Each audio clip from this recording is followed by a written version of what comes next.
Christian Helen was dying and she knew it. The doctors had given her 6 months to live, but that didn't scare her anymore. What scared her was dying without anyone holding her hand. What broke her heart was knowing she had millions of dollars but not a single person who loved her for who she really was. On the morning of her 60th birthday, she woke up alone in her giant mansion, wondering if anyone in the world would even remember.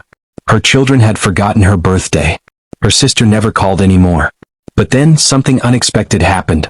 A young homeless boy knocked on her door and everything changed. Hello friends. Welcome to our story. Before we start, please like this video and subscribe. Also, tell us in the comments, where are you watching from? New York? United Kingdom? Maybe South Africa or Jamaica? We want to know. The sun rose over the city, painting the sky orange and pink. Christian Helen's mansion stood tall on Maple Street, surrounded by iron gates and beautiful gardens. From the outside it looked like a palace. Inside it felt like a prison. Helen sat in her bedroom looking at herself in the mirror. Her hands shook as she tried to button her blue dress. The sickness made everything harder now. She was thin, too thin. Her silver hair, once thick and beautiful, now hung loose around her pale face. The doctors had told her the truth 3 months ago. 6 months to live. Maybe less. But Helen wasn't afraid of dying. She was afraid of dying alone. She walked slowly down the grand staircase, holding tight to the railing. Each step hurt. Her legs felt weak. Her chest felt tight. But she kept going. Today was her birthday. Surely someone would remember. Surely someone would come. The mansion was huge. 15 rooms. A swimming pool in the back. A garage with 3 expensive cars. Paintings on the walls worth thousands of dollars. Chandeliers that sparkled like diamonds. Everything perfect. Everything expensive. Everything empty. Helen had worked her whole life to build her business.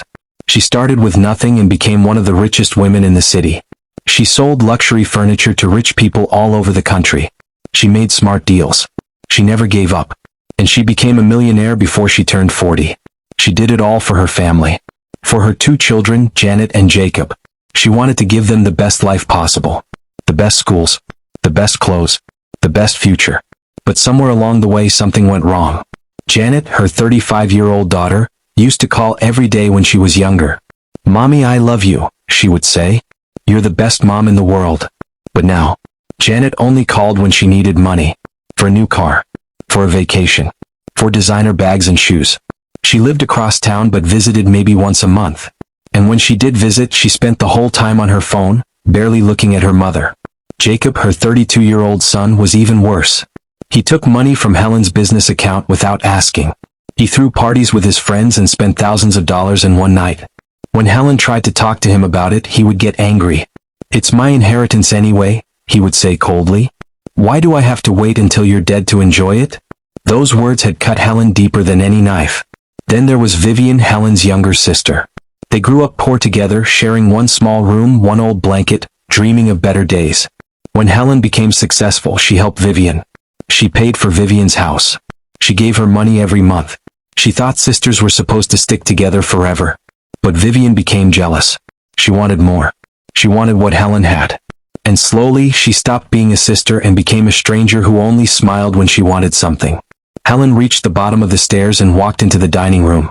Mrs. Anderson, her cook, had prepared a small birthday cake earlier that morning. It sat on the long table looking lonely. 60 candles ready to be lit. But no one to light them. Helen picked up her phone and checked her messages. Nothing from Janet. Nothing from Jacob. Nothing from Vivian. She had sent them all reminders yesterday. "Tomorrow is my 60th birthday. I would love to see you. Please come celebrate with me." No one replied. Helen felt tears burning in her eyes, but she refused to cry. She had cried enough in the past few months. Cried when the doctor gave her the bad news. Cried when her children forgot her last birthday. Cried when she realized that all her money couldn't buy the one thing she desperately wanted, love. She walked to the big window in the living room and looked outside. The street was busy. People walking to work. Children riding bicycles. A mother holding her baby. Everyone looked happy. Everyone had someone. Helen pressed her hand against the cool glass and whispered to herself, "I have millions of dollars. I have everything. So why do I feel like I have nothing?" The morning turned into afternoon. The house stayed quiet. Helen sat in her favorite chair, the one by the window, and watched the world go by. She felt the sickness pulling at her, making her tired. But she didn't want to sleep. If she slept, she might miss someone coming. She might miss a call. She might miss the chance to not be alone. At 2 o'clock, she heard footsteps outside. Her heart jumped. She sat up straight. Was it Janet? Was it Jacob? Were they finally here?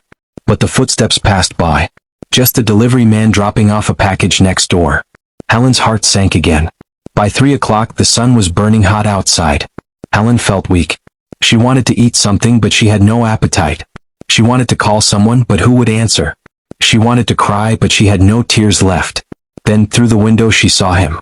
A small boy walking slowly down the street. His clothes were torn and dirty. His feet were bare, covered in dust and cuts. His face was thin, too thin, like he hadn't eaten in days. He couldn't have been more than 11 years old. The boy stopped in front of Helen's gate. He looked up at the big mansion, his eyes wide with wonder and fear. He stood there for a long time as if trying to gather courage. Then, slowly, he pushed open the gate and started walking up the long driveway toward the house. Helen watched him, her heart beating faster. Something about this boy touched her soul. Maybe it was the way he walked, so carefully, so humbly.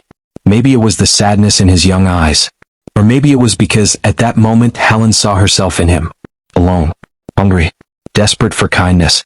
The doorbell rang. Helen stood up, her legs shaking. She walked to the door and opened it. There he was. The poor street boy, looking up at her with eyes that held both hope and shame. His lips were cracked. His hands were dirty. His stomach was probably empty. "Please, ma'am," he said in a voice so soft she almost didn't hear it. "I'm very, very hungry. Could you please give me some food? Just a little bit. Anything. Even leftovers would be okay." Helen looked at this boy, this stranger who had the courage to ask for help. And something inside her broke open. Not with sadness this time, but with purpose.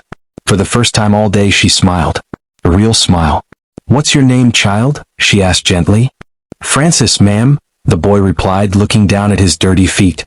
Helen's smile grew bigger. "Well, Francis, today is my birthday. And you know what? You're the first person to show up. So you won't eat scraps from my kitchen. You'll sit at my table like a guest of honor. Come inside." Francis looked up at her, shocked. "Really, ma'am? You mean it?" "I mean it," Helen said, opening the door wide. "Come in, Francis. Let's celebrate together." And that's how it began. A millionaire woman dying alone. A street boy starving for food. Two people who had nothing in common except loneliness. Neither of them knew it yet, but this meeting would change everything. This birthday would become the most important day of both their lives. Francis stood frozen at the doorway, his bare feet on the edge of the expensive marble floor. He had never seen anything like this in his entire life. The floor was so shiny he could see his dirty reflection staring back at him. A huge chandelier hung from the ceiling, sparkling like 1,000 stars. The furniture looked softer than any bed he'd ever slept on.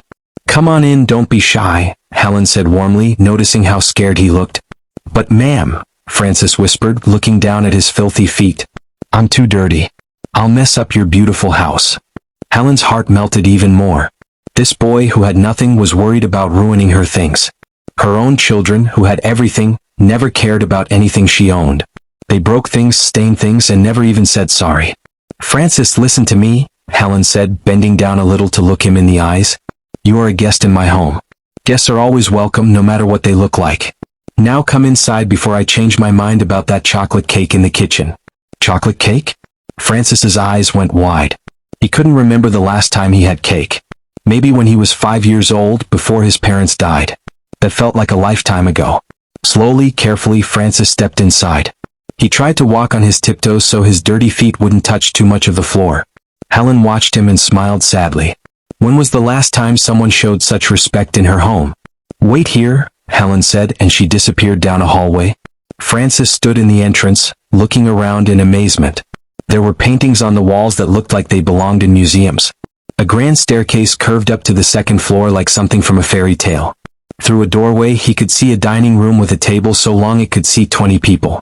Helen returned carrying a bowl of warm water, a towel, and some soap. "Before we eat, let's get you cleaned up a bit," she said kindly. "Sit down on that chair there." Francis sat down nervously on the edge of a fancy chair, trying not to touch too much of it. Helen knelt down in front of him, something that shocked Francis so much he almost jumped up. "Ma'am? No. You shouldn't kneel for me," Francis said, his voice full of panic. "I'm nobody. I'm just a street boy." "Everybody is somebody, Francis," Helen said softly. She began washing his feet gently with the warm water. In this house on my birthday, you are my honored guest. Tears filled Francis's eyes. Nobody had touched him with kindness like this in years. Most people looked at him with disgust. They shooed him away like he was a rat. They called him names. Beggar. Thief. Trash. But this rich woman in her beautiful mansion was washing his feet like he was a prince. Why are you being so nice to me? Francis asked, his voice cracking. Helen looked up at him and Francis saw tears in her eyes too. Because today I learned something, Francis. I learned that kindness doesn't come from family or money. It comes from the heart. And you, my dear boy, had the courage to ask for help. That takes a brave heart. She finished cleaning his feet and handed him the towel. Now let's go to the kitchen. Mrs. Anderson made some wonderful food this morning, and there's plenty for both of us. Francis followed Helen through the mansion, his mouth hanging open at everything he saw. They entered a kitchen that was bigger than any room Francis had ever lived in. The counters were made of shiny stone. The refrigerator was huge and silver. And on the table sat the most beautiful birthday cake Francis had ever seen. It was covered in white frosting with pink flowers made of sugar. 60 candles stood ready to be lit. Sit down, Helen said, pointing to a chair at the kitchen table. Do you like chicken? I like anything, ma'am, Francis said honestly. I haven't eaten in 2 days. Helen's heart broke. 2 days. This child hadn't eaten in 2 days. She opened the refrigerator and pulled out containers of food. Roasted chicken. Mashed potatoes. Green beans. Fresh bread. She heated everything up and made Francis a plate so full the food was almost falling off. Francis stared at the plate like it was made of gold. His hands shook as he picked up the fork. Then he stopped and looked at Helen. Aren't you going to eat too, ma'am? Helen smiled. She hadn't had an appetite all day, but something about Francis's question made her feel hungry. Yes, I'll make myself a plate too. They sat together at the kitchen table, the rich millionaire woman and the poor street boy, and they ate. Francis tried to eat slowly to have good manners, but he was so hungry. Helen watched him and kept putting more food on his plate. Tell me about yourself, Francis, Helen said gently. Where are your parents? Francis stopped chewing. His eyes became sad. They died, ma'am. 3 years ago. There was a big fire in our apartment building. My mom and dad, they didn't make it out. Oh, Francis, Helen whispered. I'm so sorry.